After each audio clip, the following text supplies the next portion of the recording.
Good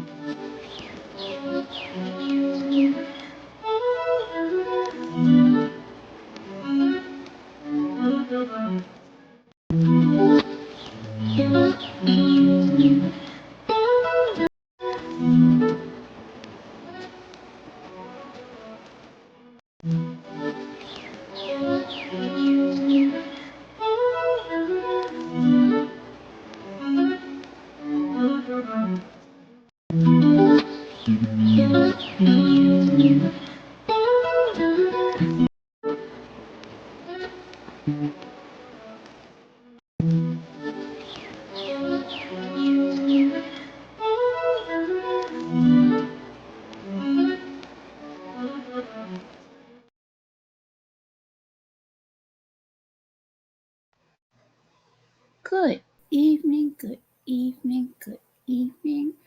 Perhaps it is good morning, depending upon where you are on the globe. And I would like to prayerfully, prayerfully trust that everyone has enjoyed their weekend and looking forward to a brand new week. This broadcast, I had to think about whether or not I wanted to speak on this, and I was led to.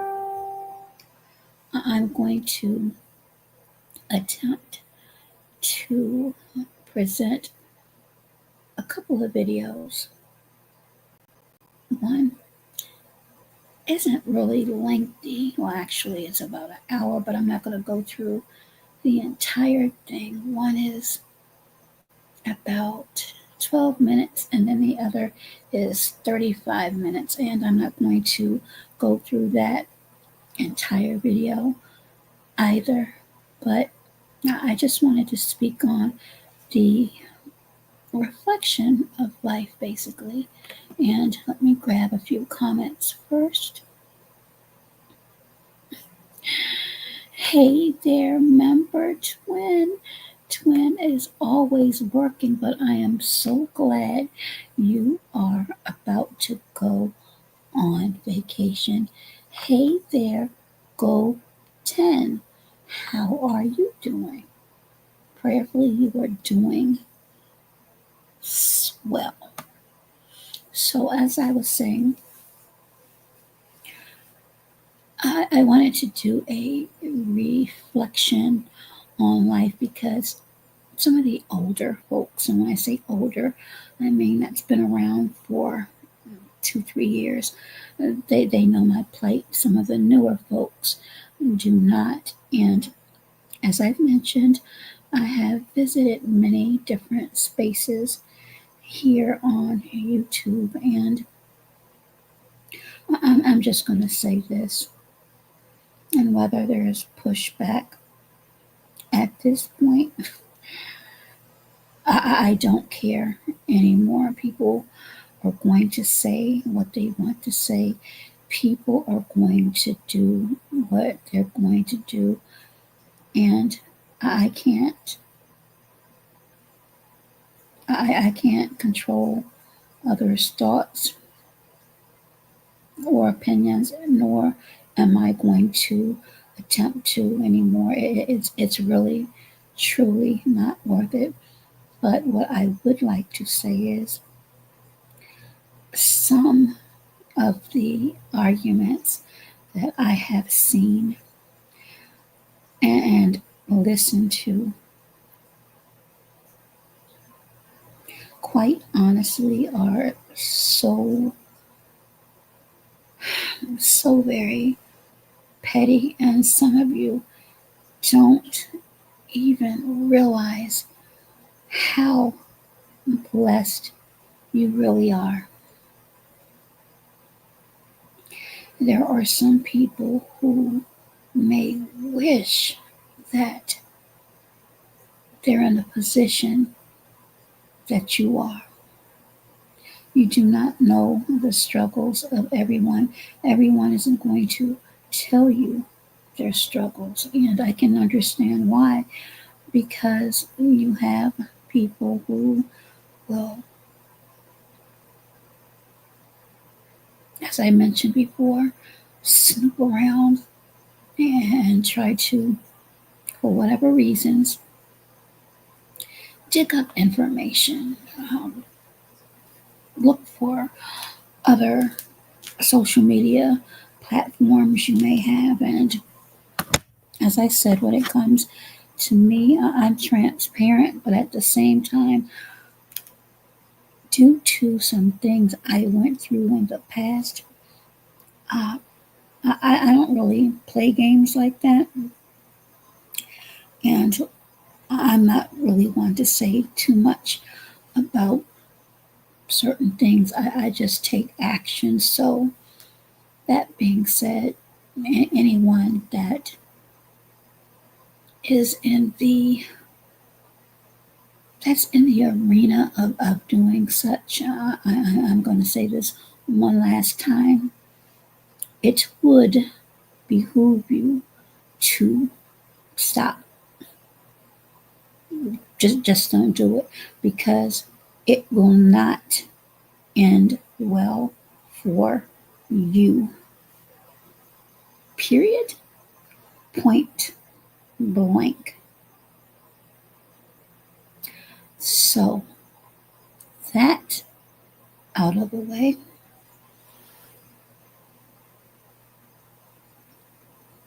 some of you, as I said, you're arguing over, in my opinion, petty things where there are actually people out here suffering. Many people celebrate the holidays, others do not.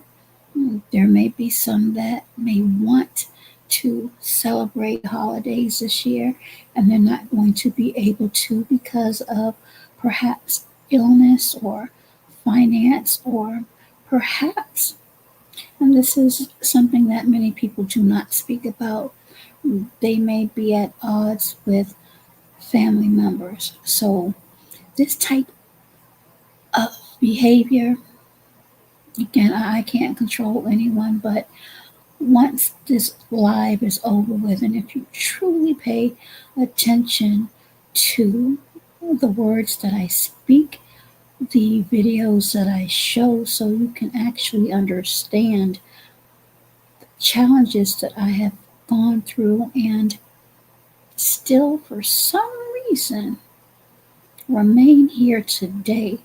And I pray that my footsteps, and that's what I basically call them when I speak on matters like this, I truly hope that the footsteps that I leave will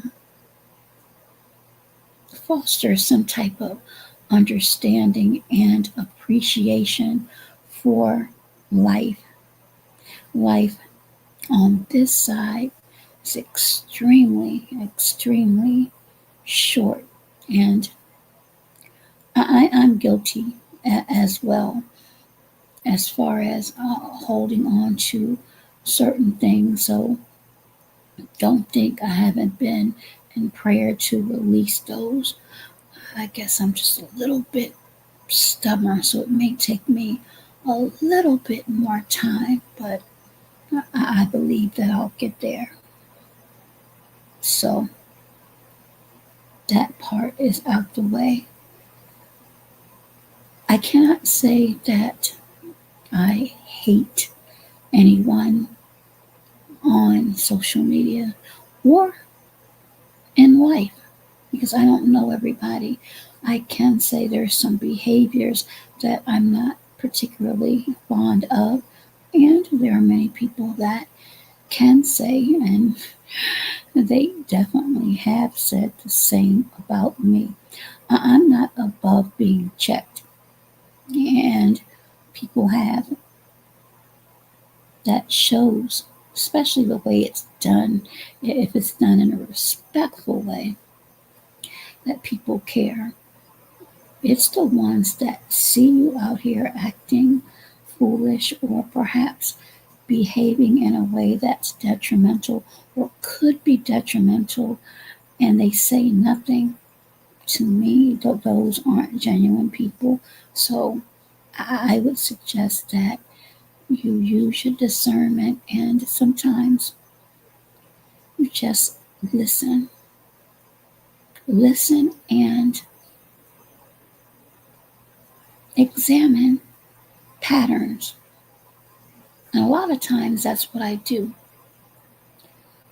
Many of my videos, as I've said before, have been consistent. Have I gone off? Yes. Will I go off again? Chances are, yes. I'm human. But the difference is I'm not going to be malicious with it because I know how I've been blessed. And I also believe that sometimes we are humbled, we are set down basically to reevaluate and reassess things in life. Hey there, April. I think I put the link there. I just want to go over some things first. And you've been around, so you're wise as well as to behaviors of people. And I appreciate you for your wisdom as well when you were speaking to Ricky the last time when we spoke a little bit about the election. There are hey there, member Angel, how are you doing? There are people that don't quite understand how sometimes behaviors and words may offend or hurt people, or sometimes perhaps when you don't say anything, how that could be hurtful. Namaste to you as well, Angel, and thank you so much for your support. Thank you all for your support. So, for those of you that have followed me,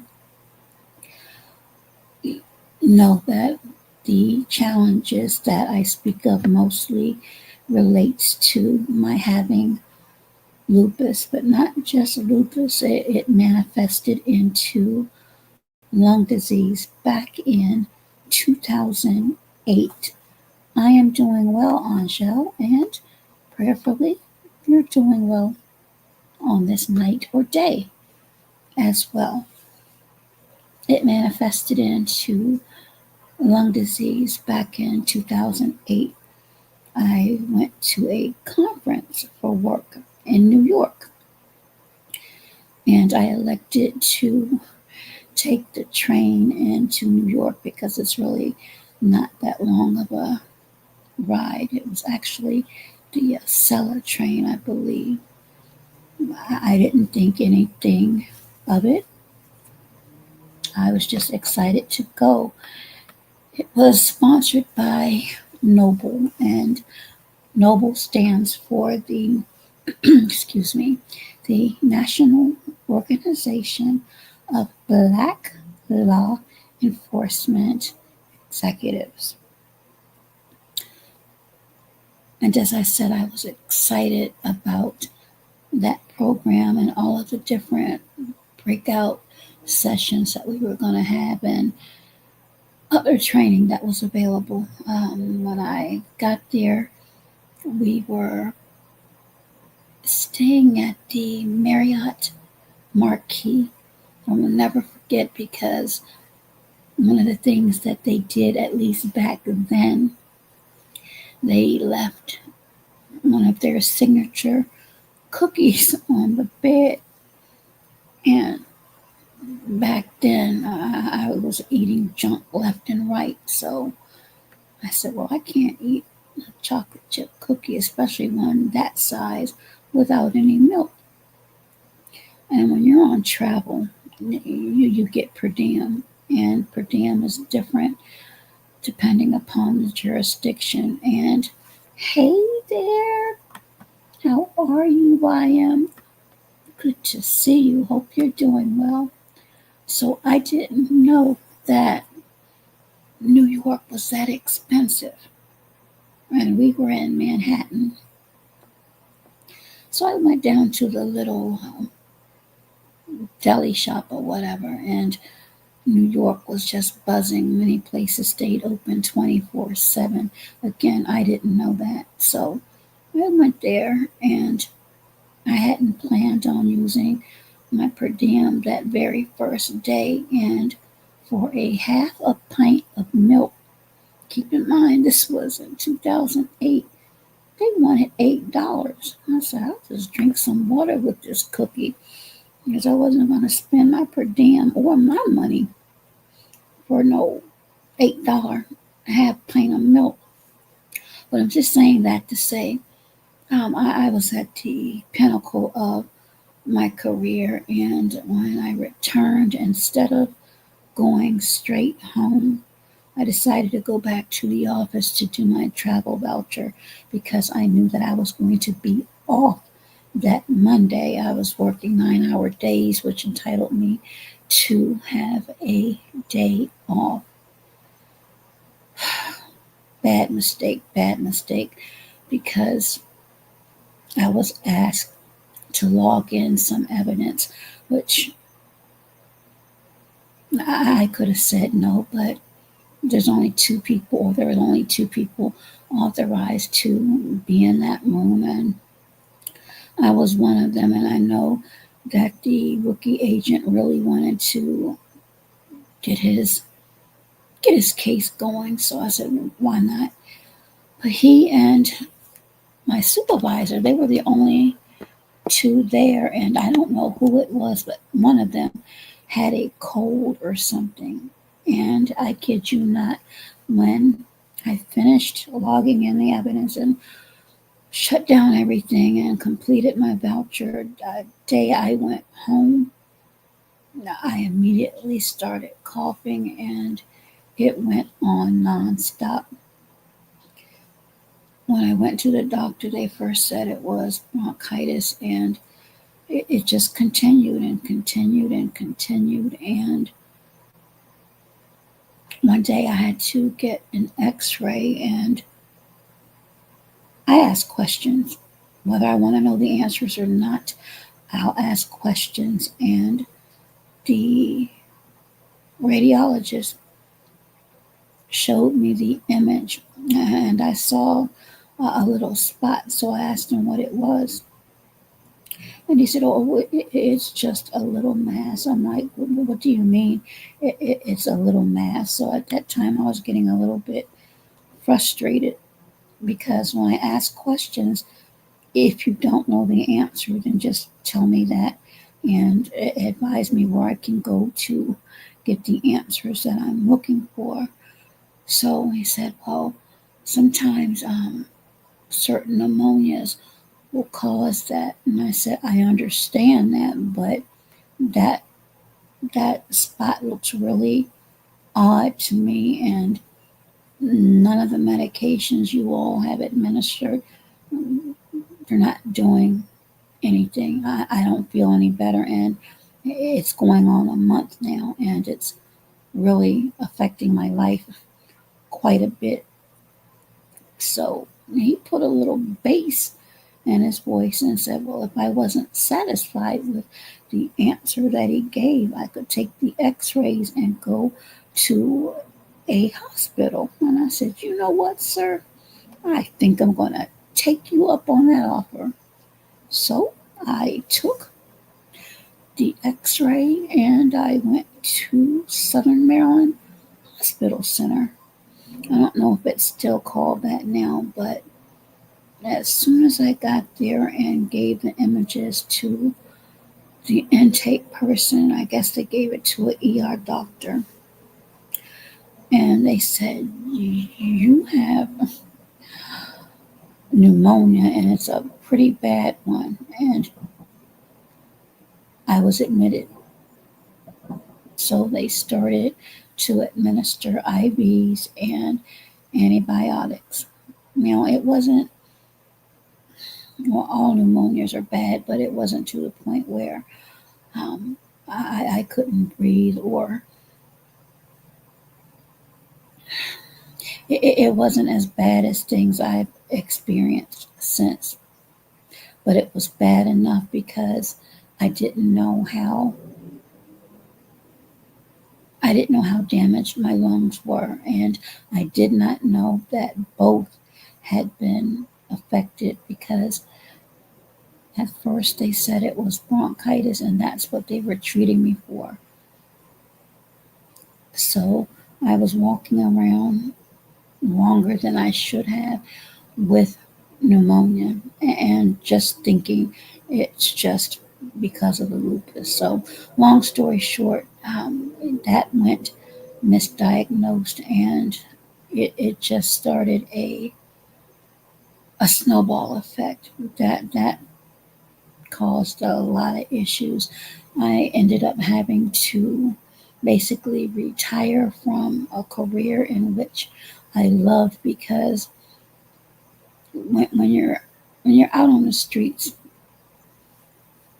and you're involved in certain things, you have to be extremely healthy because not only can you pose a danger to yourself but also to your co-workers. Now you can have your good days and you can have your bad days, so it was just too much of a risk, and that was a decision that really it hurt me because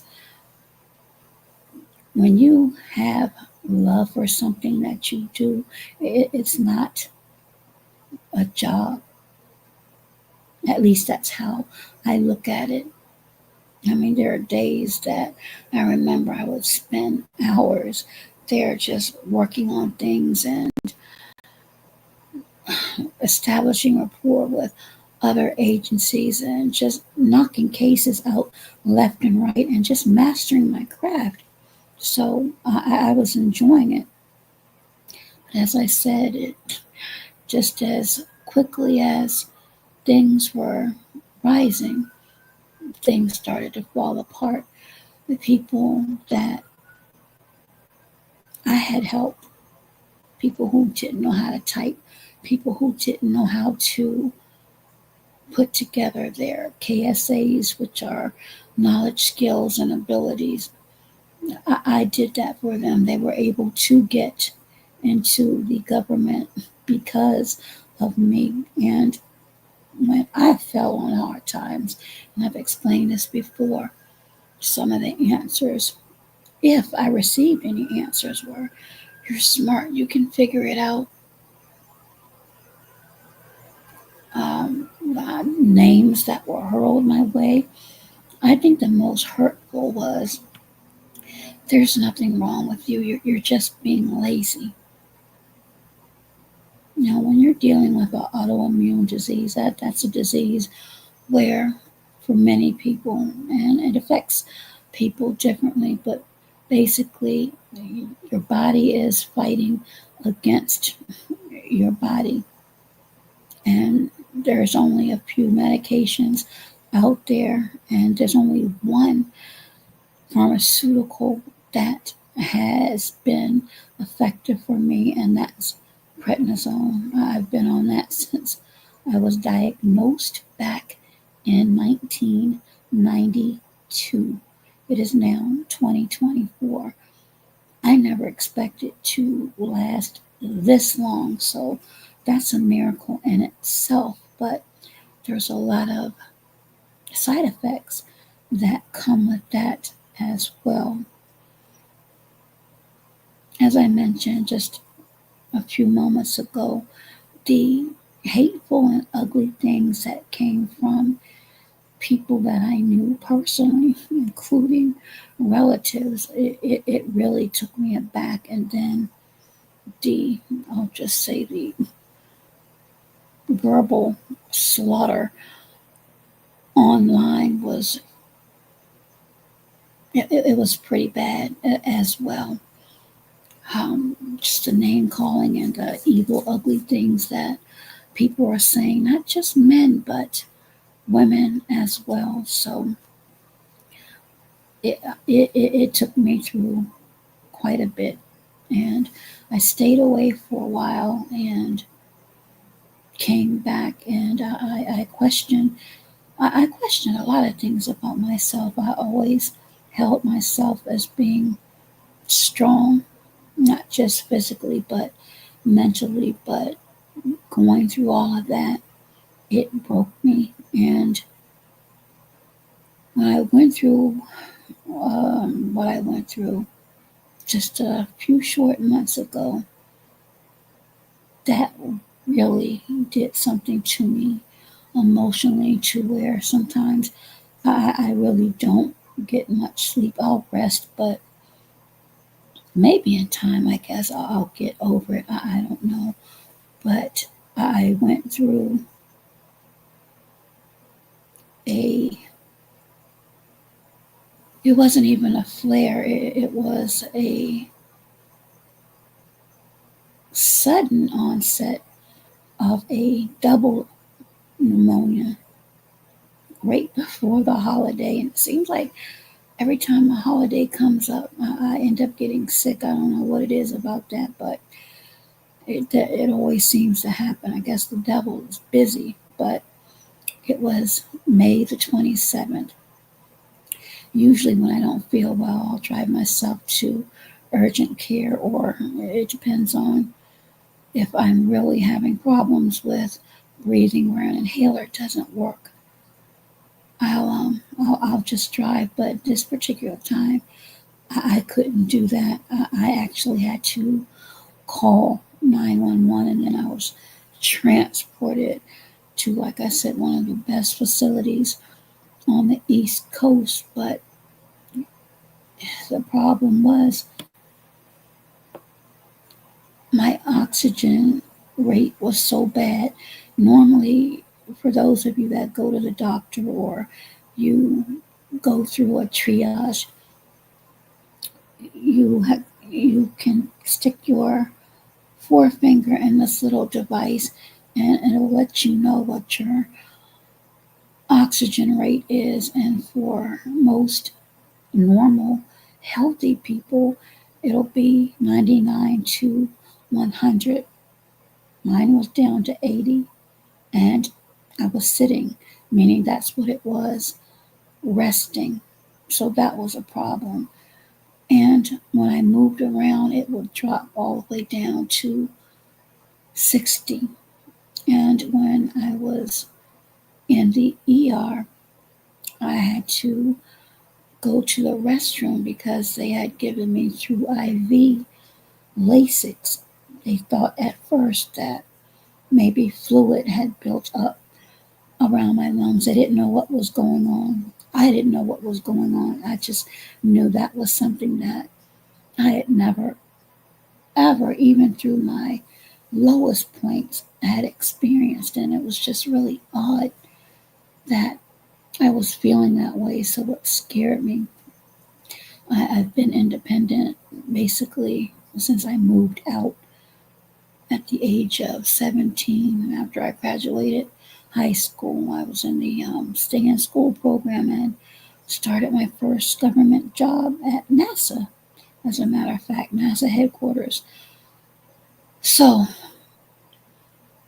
the Lasix did what it was supposed to do, but the male nurse would not allow me to go to the regular restroom. He said that because of my oxygen levels being so low, um, I could have passed out, and that would have been a liability. So my question was, okay, so where am I supposed to do number one? He was like right there, and it was a little porta potty or porty potty. I don't know. You all know what it is I'm speaking about. That he sat next to the bed, and I said, I'm not getting on that. And he said, well, you, we can't allow you to go to the restroom at this time. And the pressure was so much on my well, I had to go. And those of you that have a full bladder, you know that feeling. That's where that commercial comes from. When you gotta go, you gotta go. And I had to go. And And he was still in the room. He, of course, didn't watch me do my thing, but he was close by. And the feeling of helplessness that I had at that moment, that's when my crying fits began, because I started to think to myself, okay, I think that I'm getting ready to be on the verge of losing my independence. And I remember my mom, bless her soul, in heaven, when she started to have issues and basically couldn't do for herself anymore. And I'll never, even till this day, and she's been gone since 20 2000. I'm sorry. She passed away March of 2000. So it's been 24 years. But I'll never forget the look on her face when um, she she couldn't get up when she was in the bathroom, and I had to help her get up and not bathe her, but just clean her up. And she just had this look of defeat on her face, and she was so strong. She was 80 at the time. She was still going up and down steps. She would dance. She would take the trash out. I mean, she was just so strong. And I guess she felt as though she was a burden on me, which she wasn't. Now, I'm going to be honest. I did not like seeing her like that. I was actually angry, because I always looked to her as being my superhero and going to be there forever and strong, as I remembered her being since I was a kid till an adult. So, for some of you that might be going through petty arguments or disagreements with your parents, I'm just going to say to you and suggest to you that you, if you do pray, or even if you don't, you may want to reconsider if it's really that serious, because once they're gone, once they are gone, they're gone. And it's a very, very, very difficult thing to go through with. I've had several cell phones, several different numbers. I don't even know my number offhand sometimes. That's how crazy this, what I'm about to say is. I can't remember my last office telephone number. I don't even know my brother's number by heart. But do you know whose number I know by heart? And it's been 24 years. My mother's number. And I still find myself every now and again reaching for that phone and dialing that number. Last time I did it, it was out of service. I don't know whether um, it still is or not. I haven't called it in a while, but just if you're going through something, I promise you, it's heartbreaking. And I enjoyed the last few years that we had. We weren't as close as I had wanted us to be, but the last few years, it was worth it. Now, what I'm about to say may make some of you a little bit upset, but when the doctor said to me, and she was at Georgetown, the oncology department, that it probably would be 24 hours, and they wanted me to make a decision. And I said, I can't make a decision like that. I know that she didn't want to have aid, basically, if anything were to happen, but I'm not going to make any decisions like that. I was actually holding on to hope, but the doctor was like, it's more than likely that it won't be more than 24 hours. So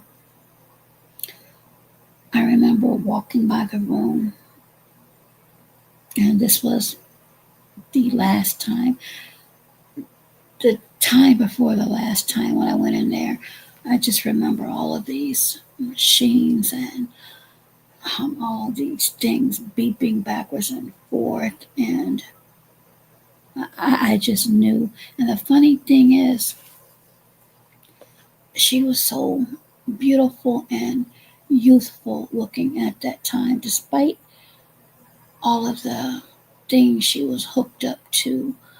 Her red hair was still very long. A lot of the nurses would just braid it. She had like those two little, those of you that watched the original Wizard of Oz, she had two long red ponytails, and as I mentioned, she was Caucasian, but two long red ponytails. And I said to her, trying to hold back tears, that I loved her, and she nodded her head and winked her eyes. So she was alert then, but somewhere or another, after the doctor said that she really wasn't, and I think when my brother went there, he went into the room, and in about 30 seconds, he came back out and he was crying. And as I've mentioned before, when I see men cry, it does something to me. So I'm like, oh God, how am I going to deal with this? Him being upset. And I'm looking at him as, the one to lean on, and seeing him cry, it was just, it's just, it's a horrible situation. So I walked by. I could not go back in the room, and people would probably question, well, why didn't you just stay there outside? I don't regret it. I used to have guilt for not being there that very last second, but I just couldn't do it. I wanted, I needed, I believe, to remember her the way that she was, and that was full of life. And part of me believes, I could be wrong, but part of me believes that's how my creator wanted me to remember her, because I probably would have lost it if I saw whatever it is my brother saw. He never talked about it, but it must have been something different than I did, because, like I said, he walked in, and 30 seconds later, he was back in the visiting room, and the tears were just flowing. And I'm like, oh God. So I went to my apartment and sat and waited. I waited. I was waiting for the phone call from the doctor, and 6:35 that evening, he called to say that she transitioned, and it was peaceful. Now, I don't know if that's something that they just say to make you feel better or not, but I just had to take him for his word. So I had to go through with making the arrangements, doing the obituary, picking out clothes, and the, I forget the name of it. I want to say whoever takes care of the bodies, basically, when it's that time. He knew her and said that, I'm laughing because I knew how my mother was. She had a little bit of, oh no, I'm not even gonna lie. She was vain. She was vain. I think she was told or given quite a few compliments in her younger days, but he told me that knowing her, that she she would want people to see her the way that she was, and he would not have been able to do that. So I'm going to assume she must have had a lot of fluid, and he suggested that it was closed casket. And I said, well, he's well known in that area, and if he could not replicate what, or the closest as to what she would have looked like, then it must have been bad. So I agreed with him, and I just made sure that she had a nice photo on top of the casket. So I had to do all of that.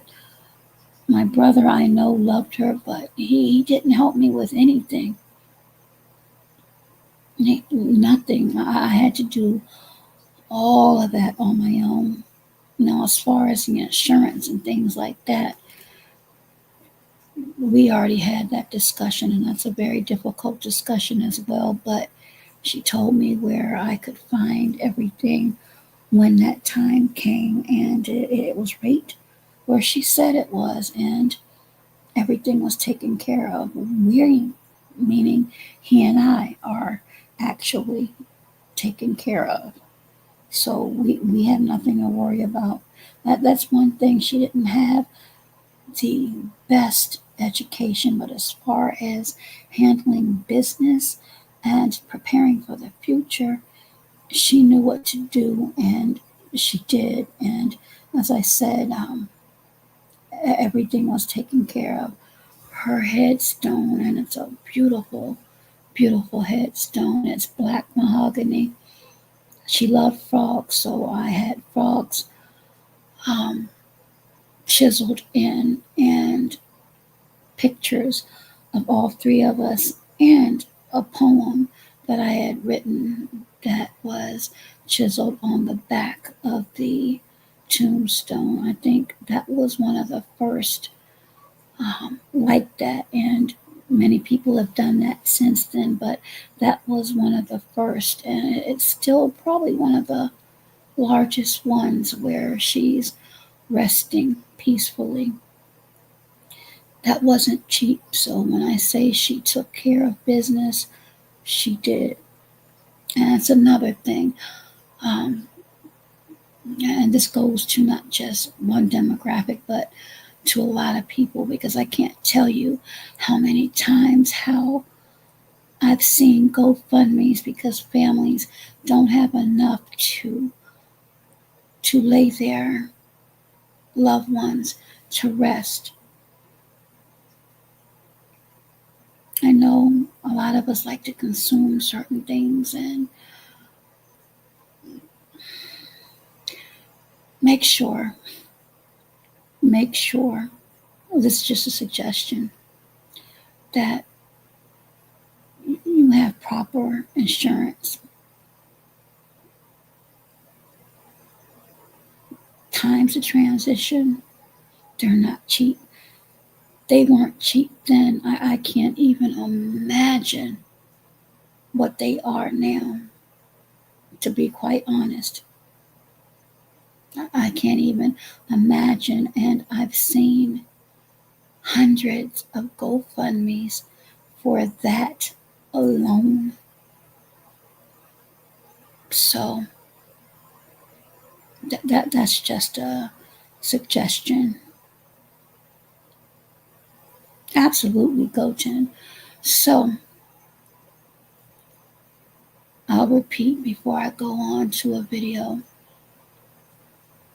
If you're having, or if you're estranged from family members over something that is possibly petty, and I don't need to know your business because it's not any of my business, you may want to think about it and reconsider trying to have a conversation in the event it could be salvaged, because You don't want to end up in a situation where you could have had a conversation and rekindled or reunited and became stronger, but because of pride or ego, you elected not to do that, and then something tragic would happen.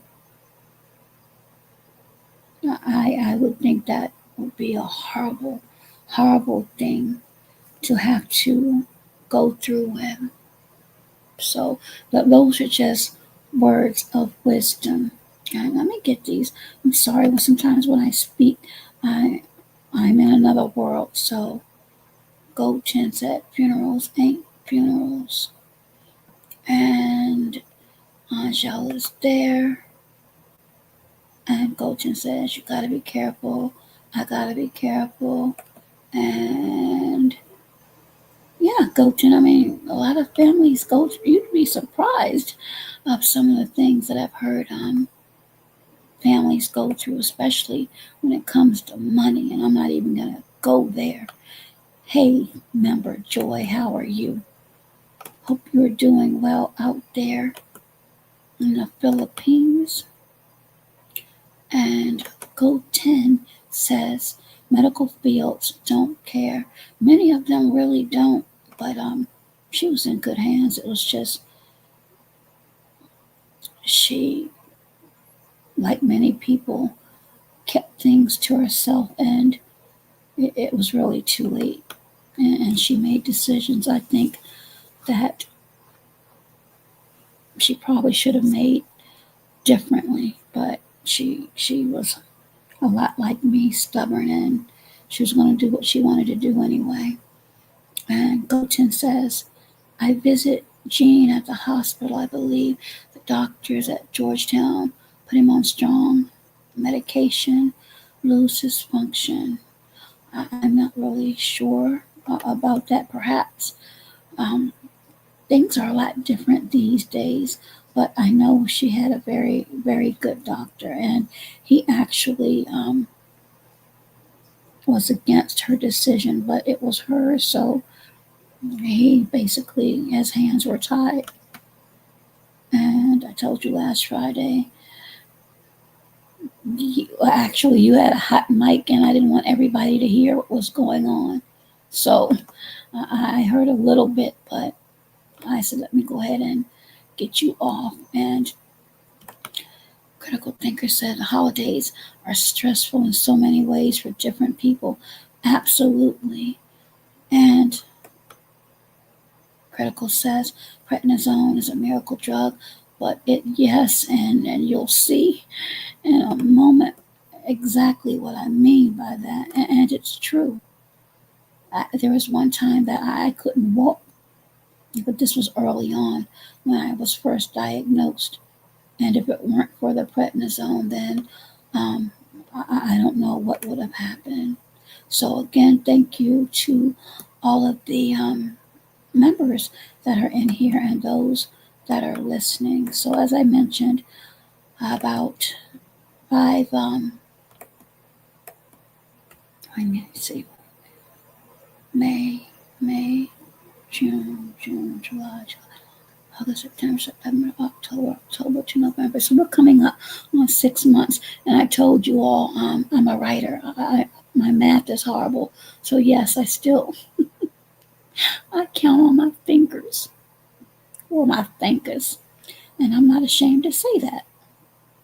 So this is just a quick video of when I thought the end was definitely here for me. So this is my content, so I don't have to say fair use. But this is, and you'll be able to see or hear the difference. But that was a very, very, very scary moment. And I still think about it. I don't know why, but when people say people who can have you shook, that shook me. Hello, everyone. I am broadcasting live from my hospital bed. I've been almost 3 weeks, but I have made, through the Creator, significant progress. I only have to use oxygen, when I'm walking. I don't have any on right now, and I just returned from my nightly walk. And I did 2 more laps than usual. I guess my message is, I have quite a few, but the main one is, please don't take anything for granted, because life can change within a blink of an eye. Since being here,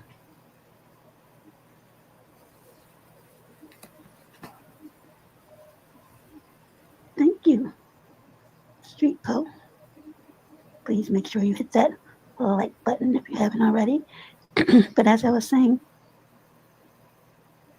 hi there, Talk Up. How are you? I've seen many things since being here. Excuse me. I've seen and heard people transition. I've seen and heard people, men, women, screaming out in pain. It's quite sad.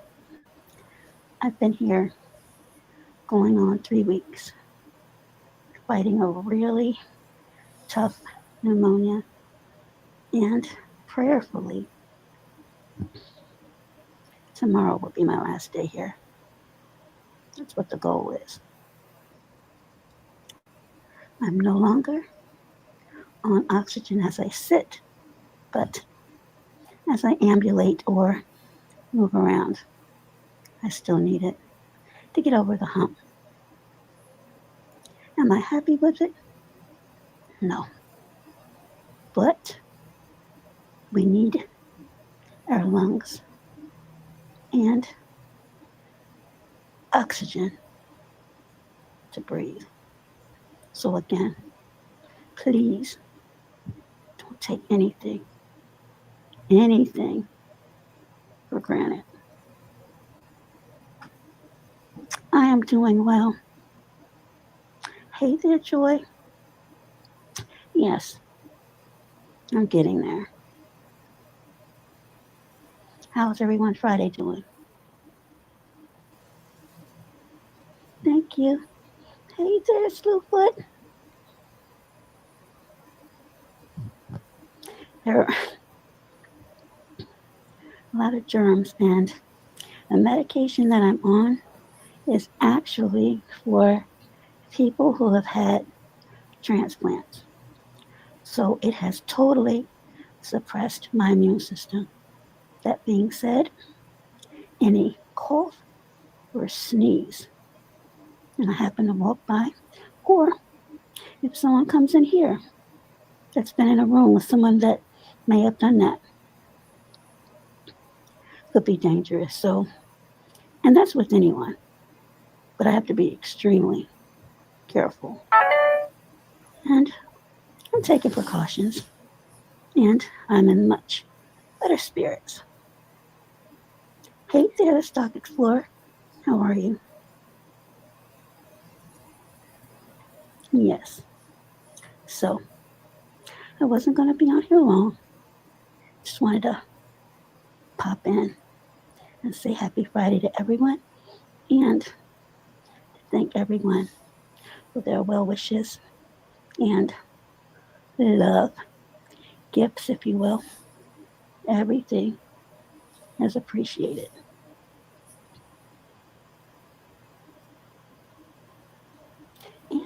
hope you're enjoying your Friday.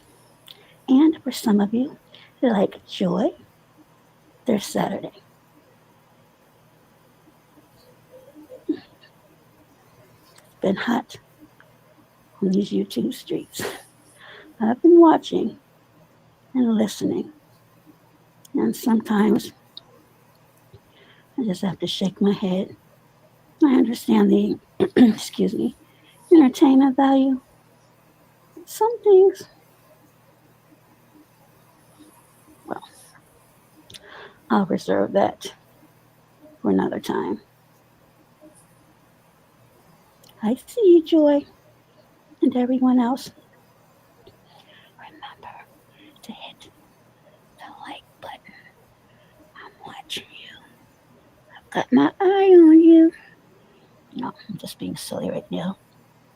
So you can tell I'm in a better mood. And my eyes are clear and bright, which is a good sign for me. Well, thank you. Drake is handsome. So thank you. Any compliments, any comments, have at it. I'm just happy to still be here.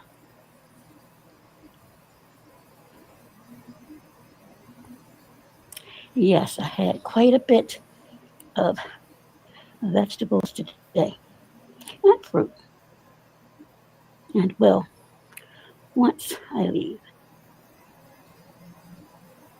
Oh, you too. Hi there.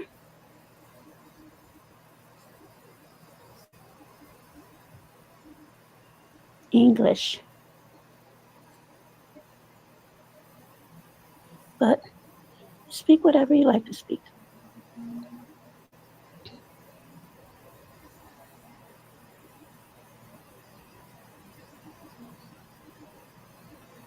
Hey there, Tiago. Hi, Joshua. How are you all doing? And thank you all for stopping by.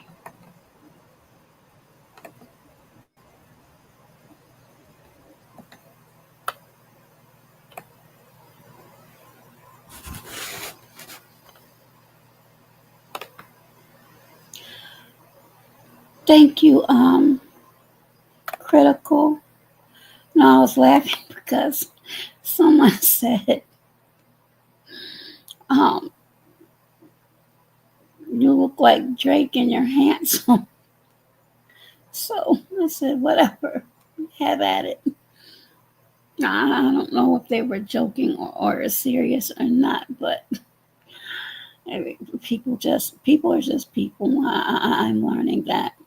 So yes, well, God willing, it's coming in a couple of months. But even with that video there, you could tell that I was still pretty weak, and I had to leave with oxygen, but I was discharged on June the 16th, and I went right back to work June the 17th. And even though I keep the oxygen tank and the compressor in the car, I have yet, knock on wood, even though this isn't wood, I have not, I haven't been able to, or I haven't had the need to use it. Hey there, member Queen Selection coming in from India. Blessings to you. And Criticals sitting up there laughing. Yeah, people will say people say a lot of things. I'm doing well. How are you? And thank you so much for asking. And I hope you and your family are doing well. I want to do another quick video, and this is what prompted me really to do this. And I've, for those that don't know, when I started off on this platform, um, I enjoy, like I said, networking with people and talking to different people. And I've been afforded the opportunity to speak to a lot of people. And I graduated high school in 1986. And there was someone in Maryland, um, well known, well known. And like many,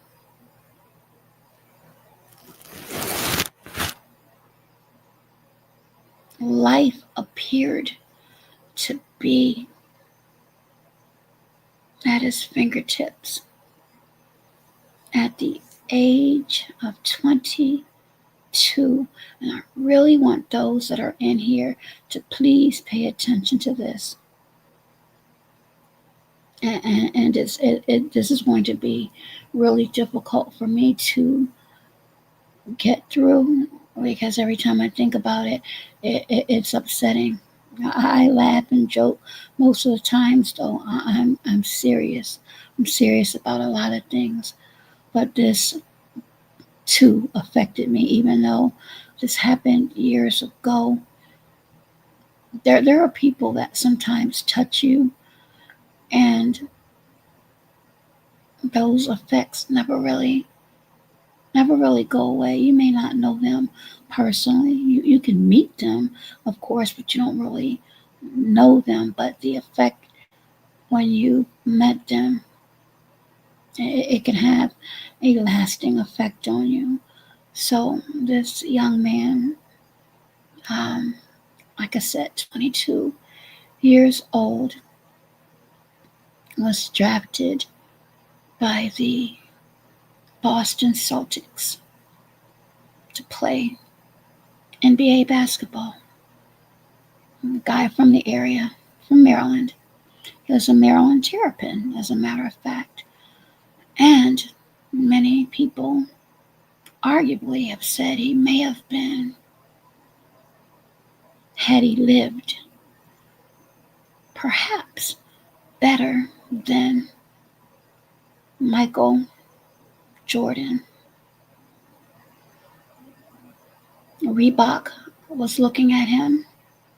Many people were looking at him.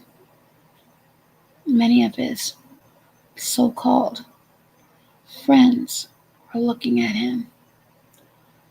2 days, just 2 days after signing on, after being selected number 2 in the NBA draft,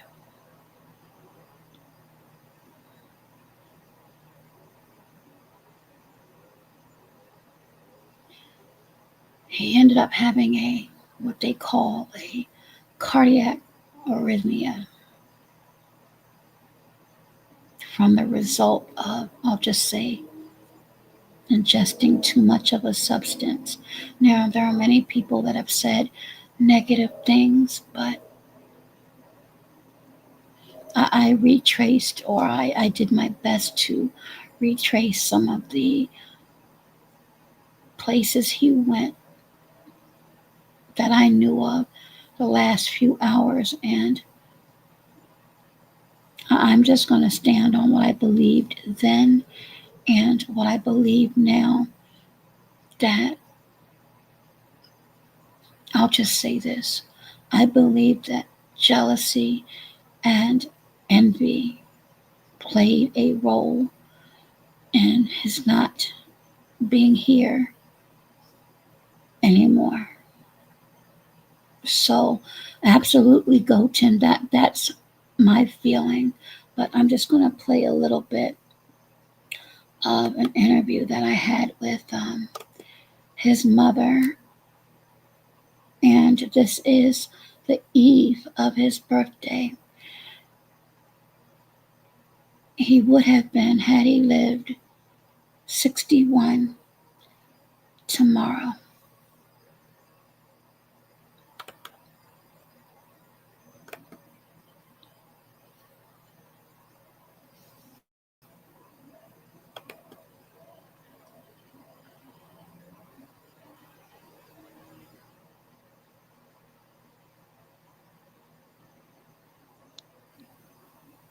I'm going to advance this a little bit.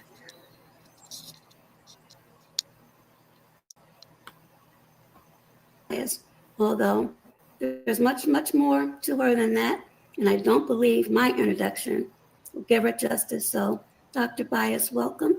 And if you'd like to introduce yourself to those who may not have heard about you, but I doubt there are many. Well, thank you so much for the opportunity to be a part of this program. I do not take interview requests lightly, and it is. And that's something else I want people to know. Again, I've been afforded opportunities from not just people on YouTube, but people off YouTube. And whether some of you realize it or not, people pay attention before they decide whether or not they they want to associate themselves. They have brands, they have things that they're doing as well. So that is why I'm careful, or at least I try to be careful to keep this platform as clean as possible. This woman right here, a strong woman of faith, she not only lost her son Len, whose birthday is tomorrow, but a couple of years later, her other son, Jay, as a result of violence. And she's still extremely strong and telling her story and the efforts to help other people. I've had many interviews with many, many people, but this right here was my most difficult. And I made it through, but towards the end, I teared up a little bit. I don't think she noticed it, but this was difficult. It's indeed an honor and privilege to have an opportunity to share on your program. And I also know there is a generation that does Mm-hmm. not know who my son is. I have lived that long. So for the sake of that, you can Google Len Bias and it'll bring up tons of information. But I am the mother of Len Bias that died some 36 years ago, 2 days after being drafted by the Boston Celtics from a drug-related death. And So you all heard that. And there have been a lot of rumors and stories, but it's just something deep within me that says there was a cover up, that there was more than what was said, and we may never know the truth. And perhaps, just perhaps, I may be wrong, but it's just something never felt right to me about that, and it never will. um, 42 months later, my second son, Jay, was violently murdered. And I have used the deaths of these two young men as an opportunity. So she lost both, not one, but both of her sons. And some of you on here, and I'm not going to say your names, you know who you are. You're arguing it over, to me, foolish things. You don't even understand how blessed you are to have your families and your health, and you're arguing.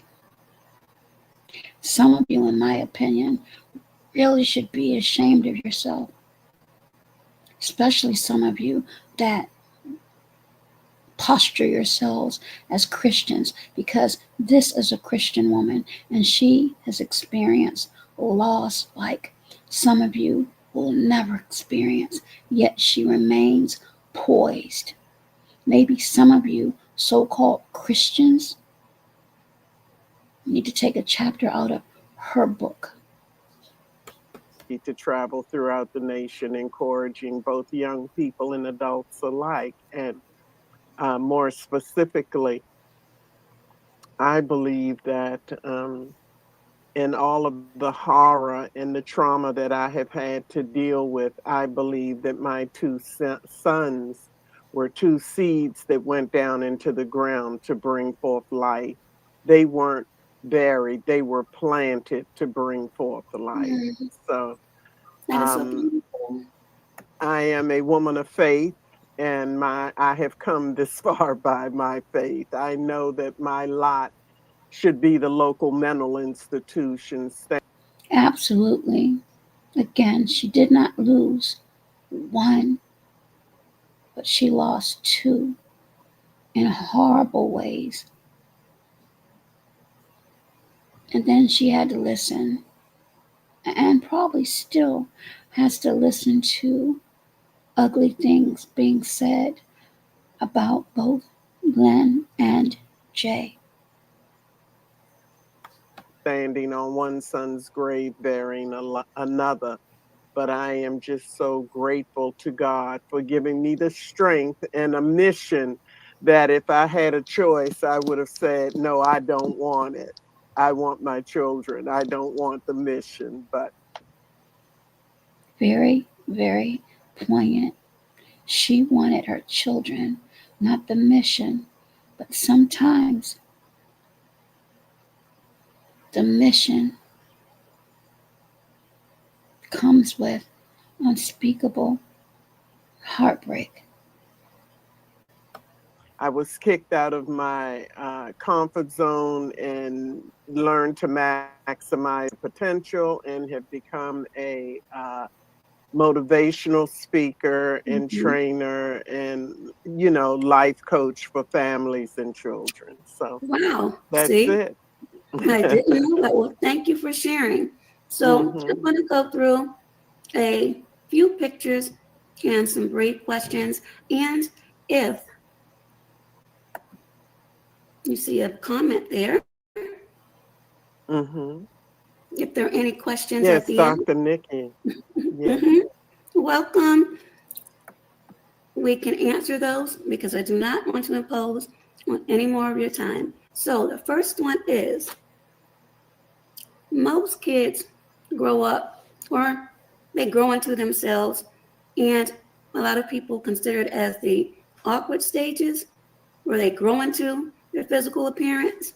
At least I know I did, but this picture right here, and this is the honest truth. Give me one moment. And when you see that picture, he had that smile as an adult. One of my favorites. Hopefully everyone can see that smile. Yeah. That 1,000-watt smile. I saw that at Yeah. the whole field house. Grown, of Hmm. course. That smile Yeah. was the same. So Yes. Uh-huh. was he? Well, I'm going to imagine he was always smiling as a kid. Am I right? Well, he had a great personality, and he had a beautiful smile. He was the oldest of our four children. And So again, she lost her oldest son in a very tragic, heartbreaking, heartbreaking way. Not only was the state of Maryland in shock, but the entire sports world was in shock because, again, 22 years old, and it appeared that they had everything at his fingertips. And within 2 days, just 2 days, all of that, all of that was gone. So that's the reason why I titled this live just reflection of life, because You could come from humble beginnings and rise to the top, and it can be taken away, or you could be just regular folk and rise and lose many things. If you're blessed to overcome some of those challenges, then I think that it's then your mission to show thanks and mercy and try your best to incorporate forgiveness. And it's not easy, trust me, it isn't. But harboring around resentment and anger day in and day out, that's not conducive to anything. If anything, in my opinion, that's a disservice to you and to what you stand for. Again, in my opinion. And he was, I think when that photo was taken, he was in the fifth grade, may have Oh, been the fifth grade. Yeah, a fifth or sixth grade. And it was a school photo. And to answer your question, in terms of during that time with that picture, if he mhm, was involved in basketball or had dreams of playing basketball, no, mhm. no, Wow. he played on the little community that we lived in Columbia Park. He it was a bedroom community, and they had feeder schools. Everyone went, the kids. It was a close community, and we had the community center where all of the kids hung out. And he played football there when he was Wow. younger, but that was it. Now He that played a is a little fact football. I didn't know. So well, that will take care of one of the questions because it was, did he ever express as a child that was one of the things he wanted to do when growing up? You know how some children No, will write down and say, no, this is what I mm-mm, want to do when I grow up. Wow. no, That no. is What? amazing. Yeah. See, I didn't know that. I thought he always wanted to play basketball. So I'm going to extend this. This wasn't long. This was pretty much like half an hour. Sure, with oh, I can't think of the name of the organization, but it was with the Kennedy family, Eunice Kennedy, I think. She had an organization that helped disabled children. And Wow. this was an event that he went in to meet the children. She had an event and he attended that event, and he was dunking backwards for the students that were there. Oh, So he like I said, just a staple of Maryland. Period. when you do achieve the dream. That's exactly right. I That's think those to me exactly were right. perfect. That's my favorite Mhm. picture. It's like, Yeah. you did it. And if you remember the photo that I showed earlier when he was in fifth grade, that smile, he's grown. Same smile. Yeah. It looked like, it Hmm. appeared, it appeared, it appeared. And Now I'm going to run this back. I want you to pay attention to what Dr. Bias said, which is why I stand on how I feel about his untimely passing. The pictures I would show to confirm that is dreams do come true.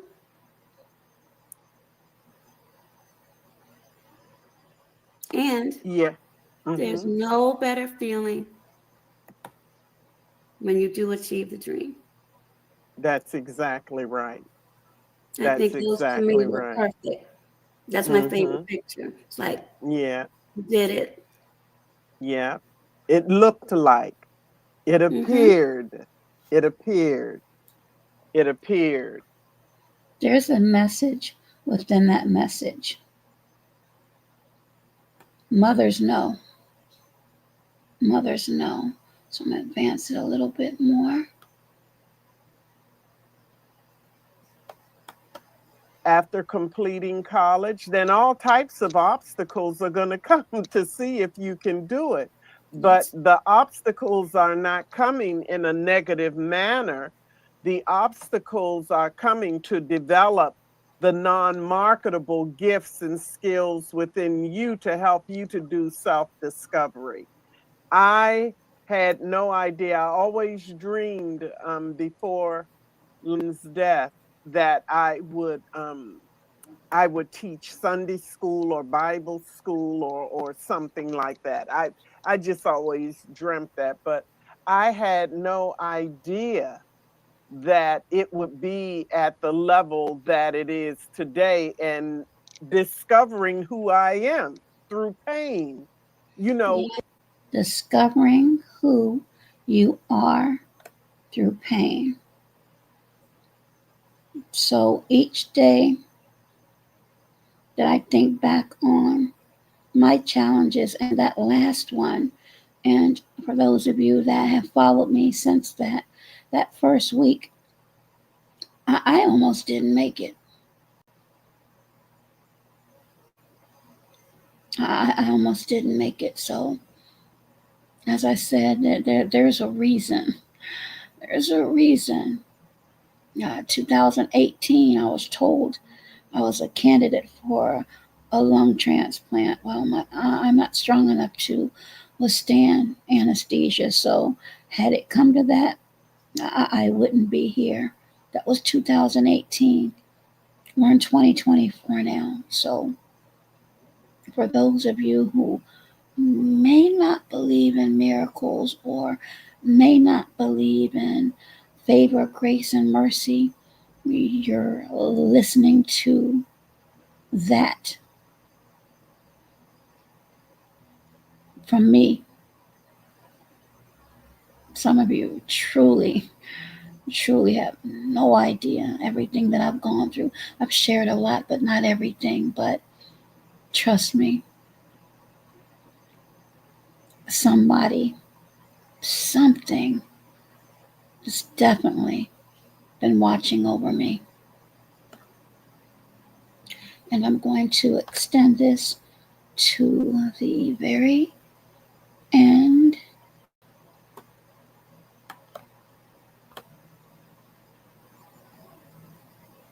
And hopefully, you all gleaned something from this and how some of us take life, in my opinion, for granted. I wish the best for you and may God bless you and everything because it doesn't matter how you stand when everything is going well.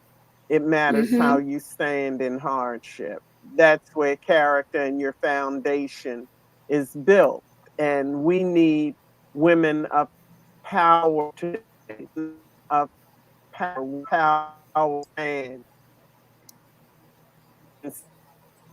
say you the trailblazer, the pathfinder.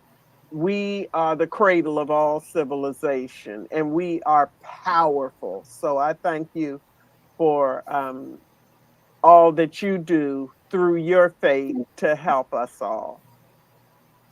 Thank you. And the word says, just want to thank you. You have solidified my understanding of my own faith.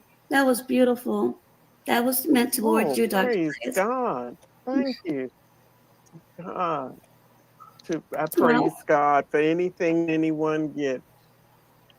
absolutely. And thank you for that prayer. You don't know how much, truly, that that did a lot for me. So, I think I went too far. Endurance, your endurance. time.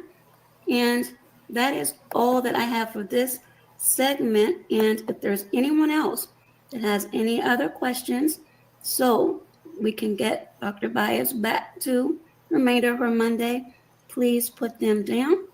And again, Dr. Bias, thank you so much for sharing memories and faith and the end result, really, motivation, which truly is Well, an I inspiration just like, to me.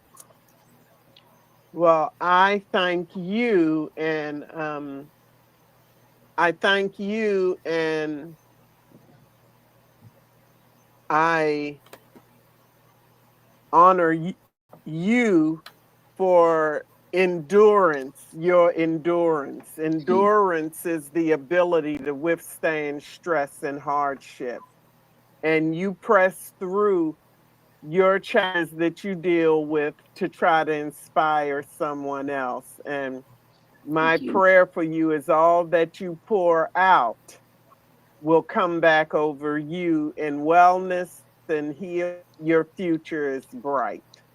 Just keep Thank you. doing what you're doing and don't throw the towel in. Throwing in the Um, towel is a term that's used in boxing. And that is when people say, I just can't take anymore. I'm proud of you. I wish the best for you, and may God bless you in every future, because it doesn't matter how you stand when everything is.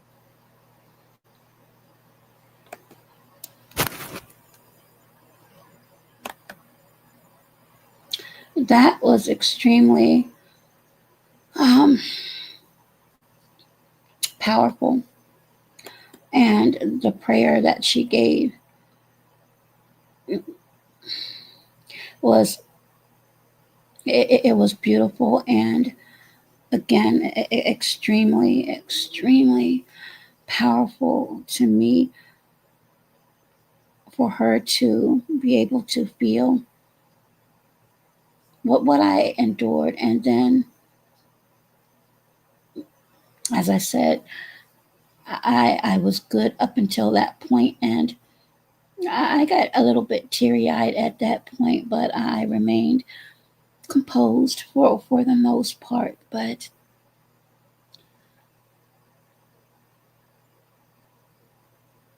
the bottom line is, anyone that is here or may catch the replay, you you don't know what people may be going through, and it may not be anything personal for them. It could be their loved ones. We hear horror stories, we see them every day. Some people may not have roots grounded in faith, such as Dr. Bias or many others we may come encounter with.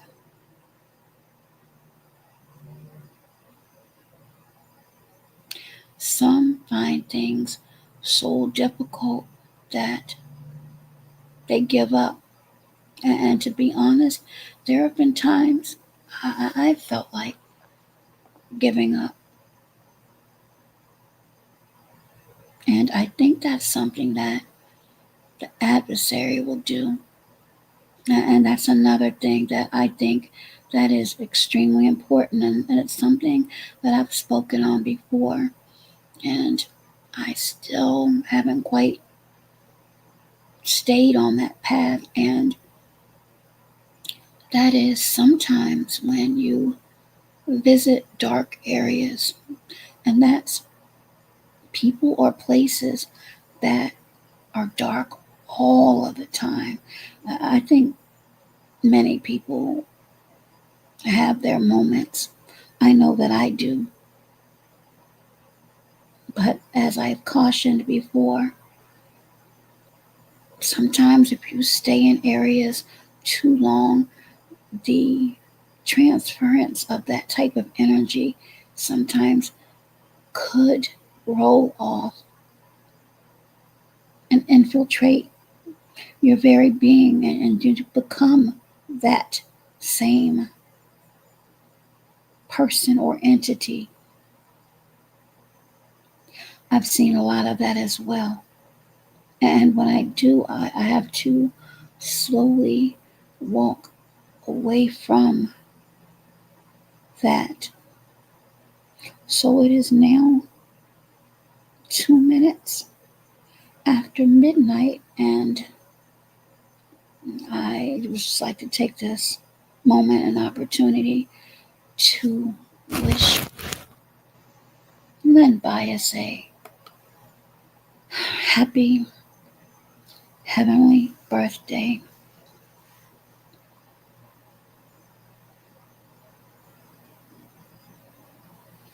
We'll never know. We'll never know what gifts the sporting world would have seen or could have seen. We knew what he did in college, and many of us knew what he did as far as the community was concerned, but the next level, the level that so many little boys and little girls dream to achieve. And he did, even though it was short lived, he achieved his dream. But unfortunately, he wasn't able to use that gift professionally. So his dream came true, I believe, and always believe that his dream and his memory will live on, and I'm going to continue to remember him in the positive light because, as I've said, and it's just my opinion, I believe there is much more to what really happened in room 1103, Washington Hall, especially if you pay attention to that 911 call by Brian Tribble. And if you do your research on Brian Tribble, in my opinion, there was more. But I'll just continue to remember him as that 1,000-watt smile whose dream to play basketball came true, not only collegiately, but he did enter the NBA draft and was selected by the Boston Celtics, who read our back. And those are those sports fans out there that know a little bit about basketball history. Red Auerbach is a legend, and he really wanted Len to play for that team to help give Larry Bird and his back a break. So can you imagine the two of them on the court together? Or him and Jordan, who were college rivals, together on the court. Of course, that's a what if. And I think those who love sports, those who loved Len, were robbed of that. And Dr. Bias, in my opinion, robbed of not only one, but both of her sons. Again, she mentioned mission. Not all missions feel good. Most missions, especially in my opinion, that are given by the Creator are some of the most difficult tests one could ever face. And she has, again, with poise and dignity of a true woman of faith.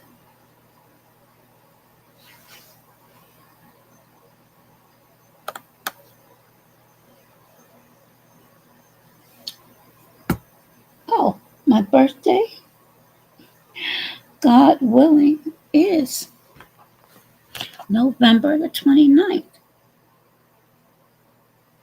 Criticals of YM, and to show you how faith and scripture sometimes can work. And again, thank you, Angel, for your membership. Thank you for all the members actually that are in here and everyone that supported the stream. This was truly, truly, truly from my heart.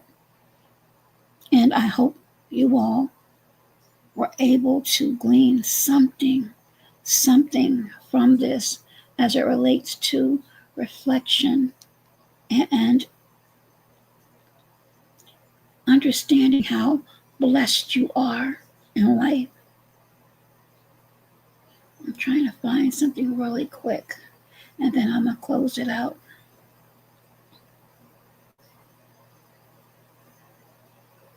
Oops. And I think, well, actually, I know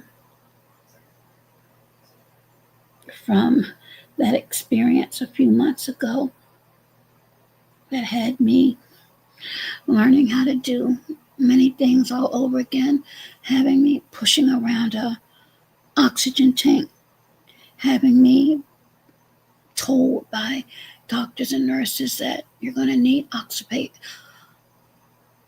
you're going to need oxygen therapy for the rest of your life, and I haven't used it since I left the hospital. It says a lot now. I've had to do a lot of work, don't get me wrong, but just believe this. If you haven't listened to anything else, and this is for anyone that is facing or they have family members that may be facing something in the legal system, always remember that even though it may be the judge behind that desk, or if you had a bad report from the doctor, remember there is somebody else you may not be able to see who may give you a different outcome. And again, you're listening to someone who, as I said, something is definitely watching over me. But my birthday is November the 29th, and the scripture that speaks to that, to a T, for those of you that truly have faith, is Jeremiah 29:11, which is actually my birthday in reverse. And it basically says, God has a plan for people's lives, even in the midst of hardship.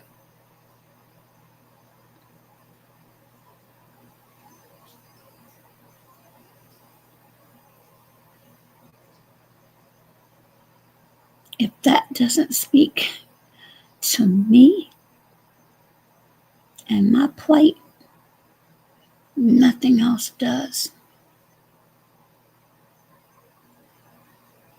And that's basically giving you hope for your future. Whatever your future may be, and how long your future may be, because we truly don't know. And The significance of that interview, again, was to remember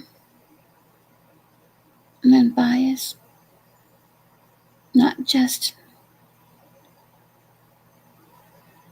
his birthday, but life. 22 years old is not old. You're just beginning to live your life.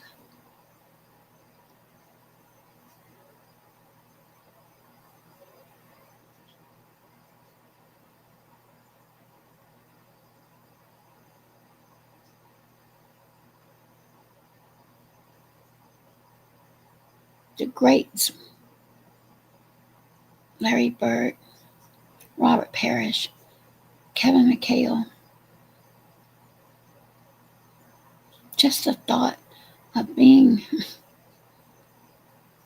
mentioned with those individuals, and they were just members of the Celtics, coming from Prince George's County, Maryland, being able to do and provide for your family, signing, I'm sure, at that time, a lucrative contract, perhaps endorsements. As I said, the world at the palm of his hands. And in 2 days, and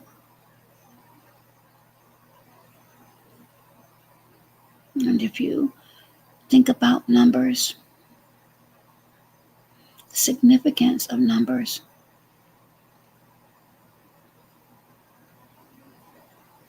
there could be messages within that as well. 22 years old.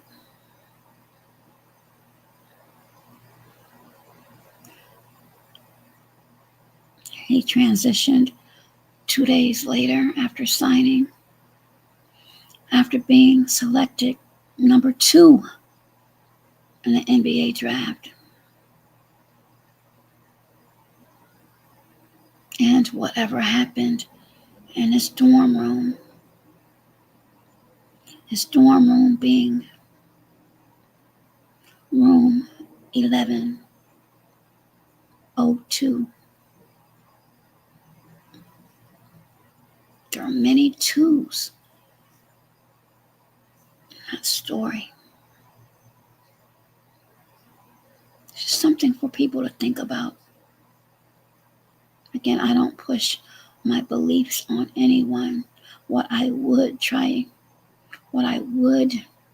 attempt to do is for people to just have an open mind and think beyond. Because I don't believe in coincidence. Never have, never will. So with that, it is now, well, for me, it's good morning, but it's my night time. And for some of you, it's still Sunday. And for some of you, it's Tuesday already. Thank you for tuning in to this broadcast. And again, prayerfully, you all were able to learn something. And perhaps in your quiet time, reflect on your own lives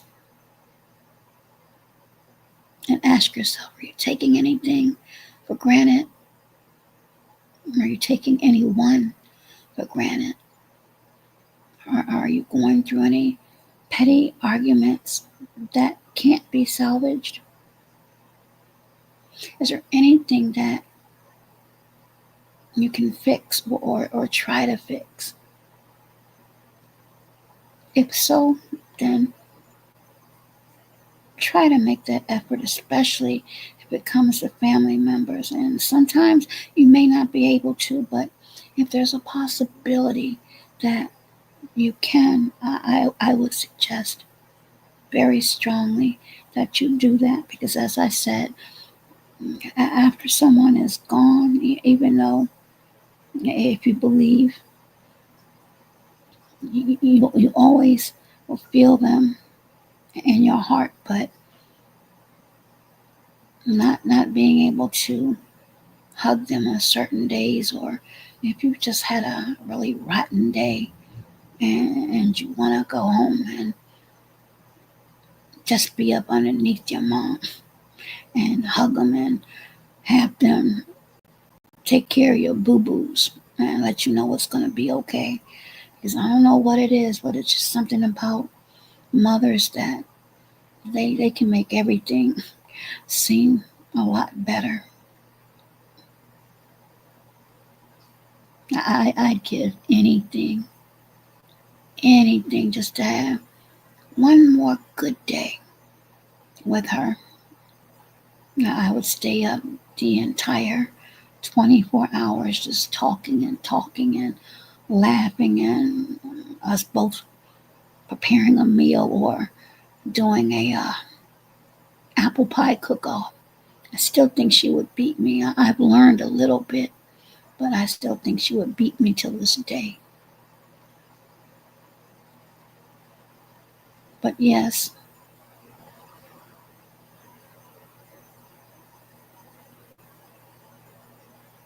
reflect on the important things. And remember, our time here is truly short.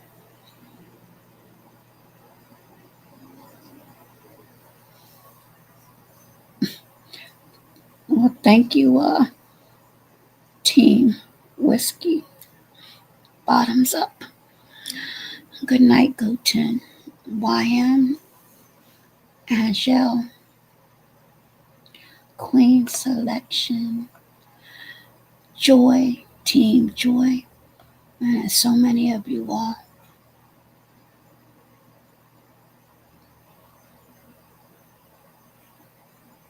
Who else may have popped in here that I may have forgotten? I think that's everyone. April Showers, I know, was in here earlier. Goten, as I said. But yes, again, you don't have to listen and take everything I've said. I've shown my plate and what I've gone through. Twin was in here earlier. So again, thank you to all of the members and mods, subscribers, and those that just may have come through just to see what are you talking about tonight. I'm talking about, or I talked about something very important that I felt the need to speak on, and I did, and I pray that everyone was able to, as I said, glean something from it. It's hopefully something positive. You're welcome, YM, and thank you for coming up on the panel that day when I thought it would be best for me to leave because of that little foolishness. And you and a few others actually reached out to me and said, you know what, don't do that. You keep doing what you're doing. And I thank you truly for that, because you didn't have to share those kind words, but you did. And it also showed me sincerity of people. And that's another thing. People often times will try to reverse things on you, because those two ladies that came up that said, oh, you're strong, this, that, and the third. This right here was a very positive And most of my streams are, most of them. Sometimes I go left, but you didn't see them here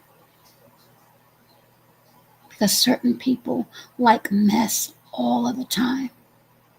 They don't want to um, enjoy or absorb something positive and real like this. And this was as transparent and as real as I can possibly be.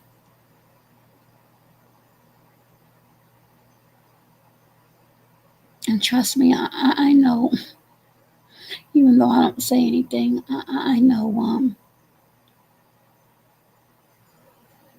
I just know the real from the not so real. And it shows. Now, if I was up here boo-hooing and crying or arguing with somebody, then that may have been different, but I'm not. I'm actually showing my strength. And just like Dr. Newsom said earlier, sometimes people who are dark or perhaps demons, they can't stay around positive people. Their spirits won't allow them to. And that's something I had to learn. And there's a lot of truth to that. They say you know the tree by the fruit that it bears. Some people may not believe in that. I actually do.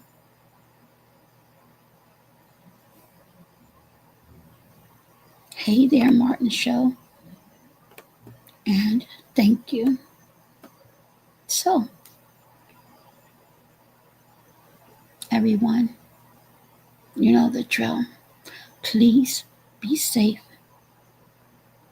It's holiday season. Make sure your doors are locked.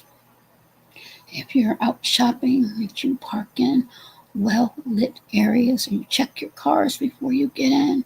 You check your home before you get in.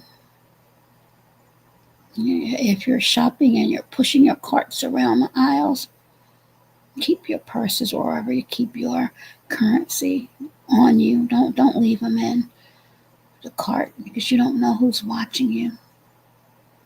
Those of you that have ordered things and you requested that they be left on the porch, if you don't have the little ring camera, be cognizant. Check on the older people that have things ordered and delivered because you never know who's watching. And the minute you open that door, they may try to ease their way in or forcefully make way inside. Try to keep your cell phones on you and whatever protection you may need on you just in case, because again, this type of year breeds,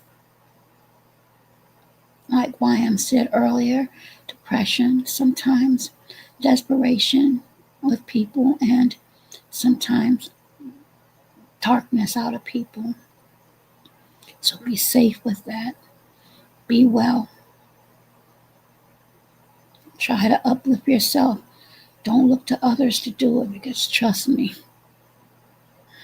and I've learned this, sometimes when you rely on others to help uplift your spirits, they will turn on you at a dime. So learn how to uplift yourself.